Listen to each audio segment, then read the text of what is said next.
The Istanbul Cipher, Chapter 16. The youth center felt like a tomb.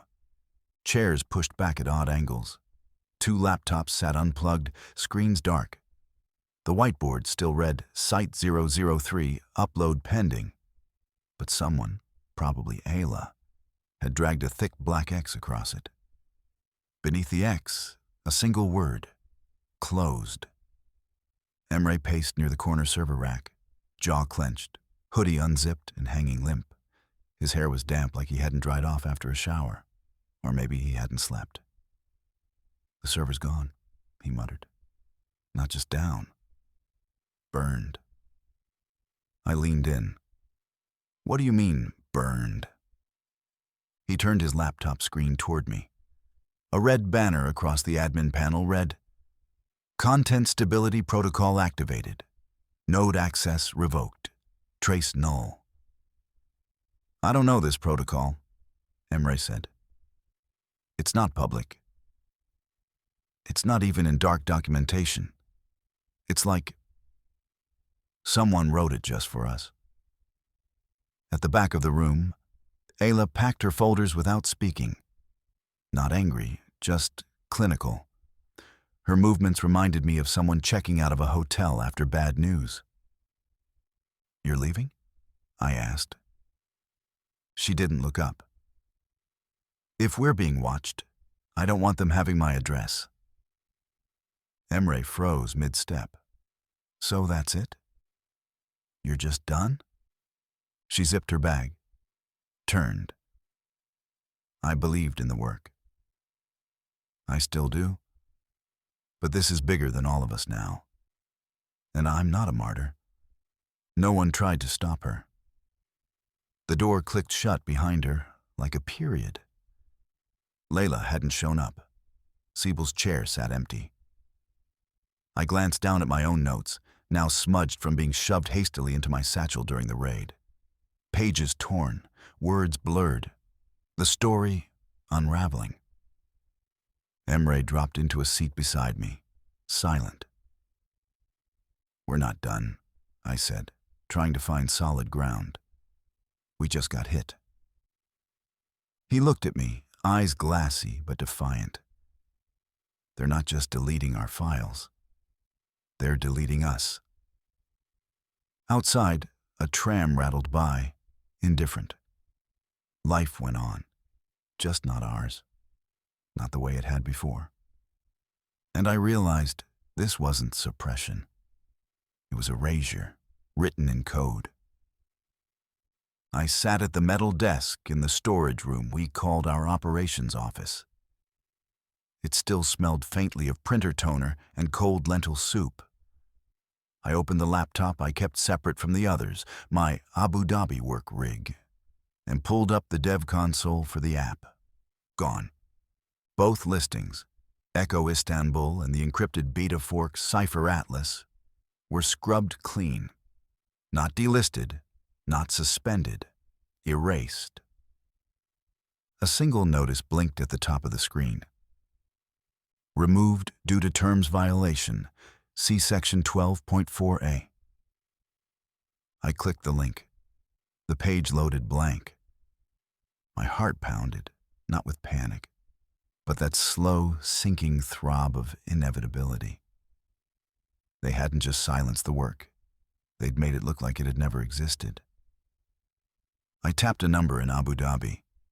Hala answered on the 3rd ring, her voice a whisper. "Zach? You okay?" "Define okay." I pulled the blinds closed. They pulled both versions of the app. No notice, no chance to appeal. A long pause. I could hear distant footsteps on marble tile. Her university's hallway, maybe. She finally said, "You're not the only one. There's chatter. A few other open-source heritage projects just vanished. No warning, no GitHub repos, no mirrors, nothing." My stomach tightened. "You think it's the Foundation?" "Feels like them. The timing's too clean, and someone at the ministry flagged your visa. What?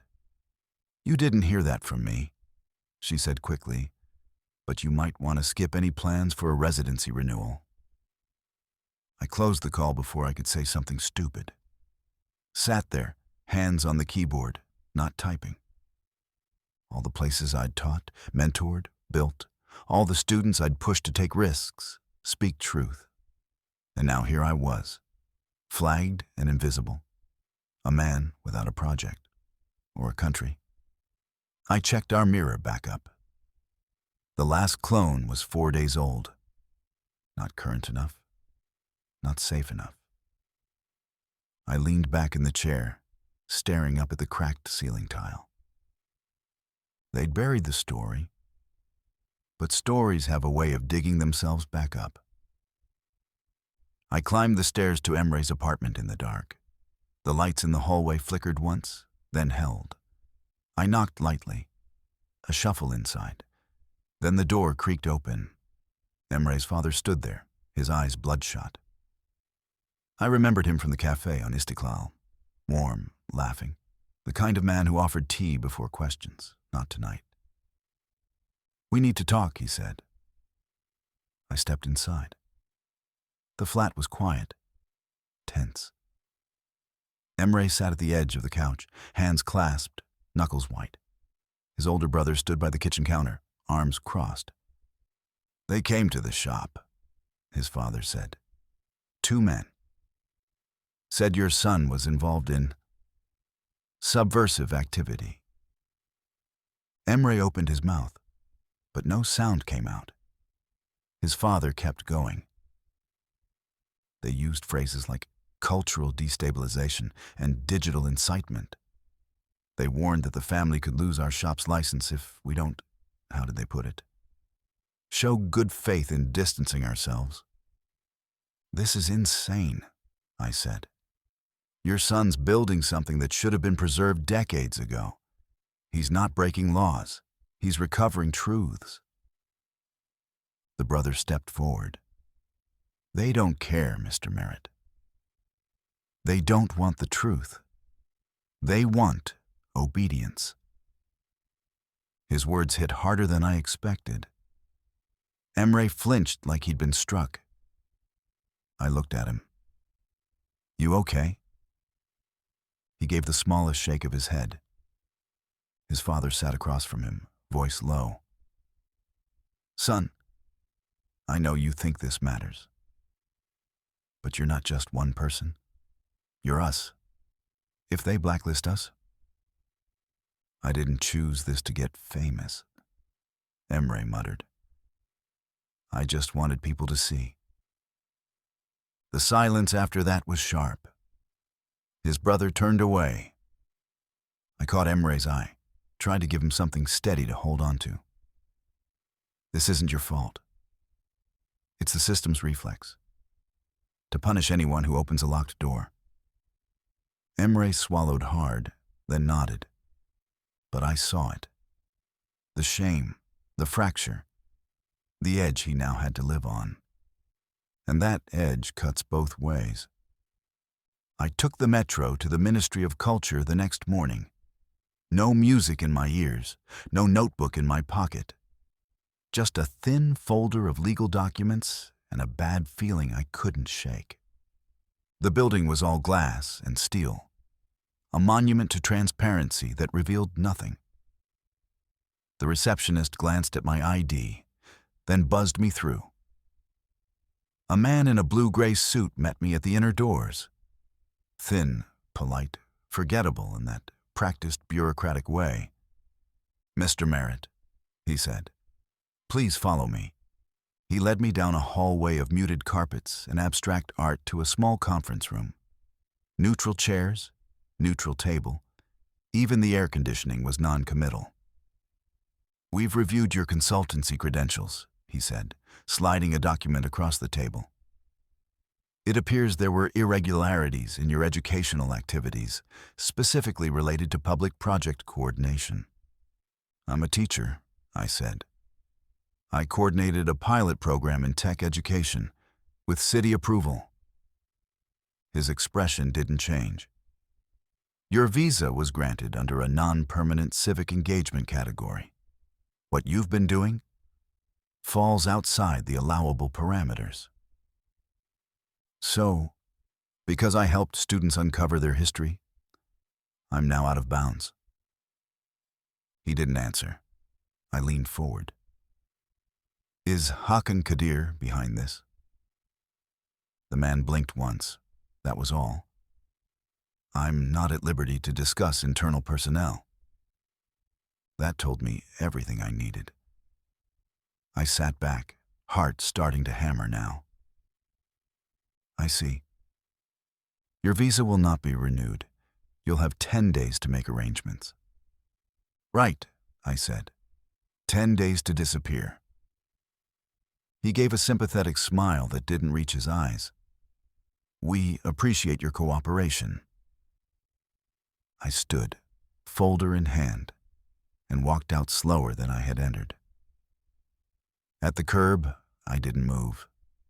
Just stood there in the noise of the city, watching traffic pass, watching people rush through their day. They don't even know what's been lost, I thought. And they're counting on that. My fingers tightened on the folder. The door had just slammed behind me, and I had no idea what would open next. Back at the youth center, the silence had changed.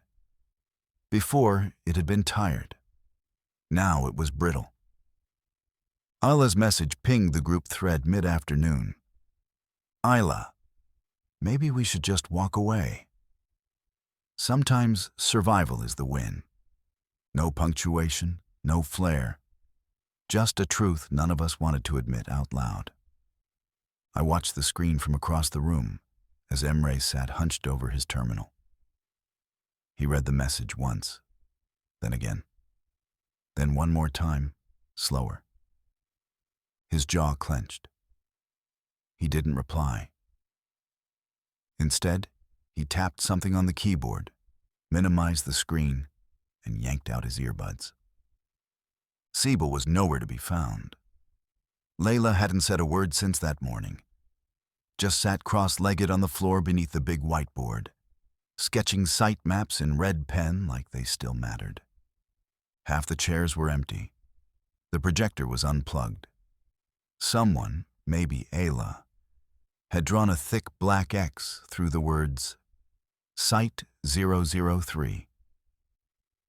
The air in the room had the texture of ash, burned dreams hanging heavy.